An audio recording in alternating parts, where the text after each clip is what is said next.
Find the value of 16 to the power of x divided by 64 to the power of y.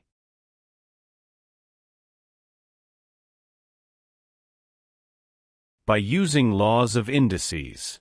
X to the power of y divided by x to the power of z equals x to the power of y minus z.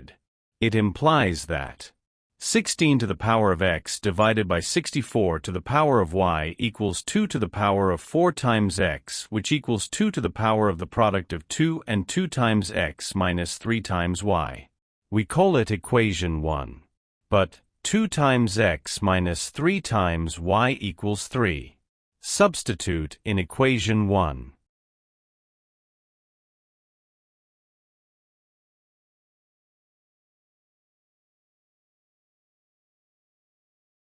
It follows that 2 to the power of 2 times 3 equals 2 to the power which equals 64.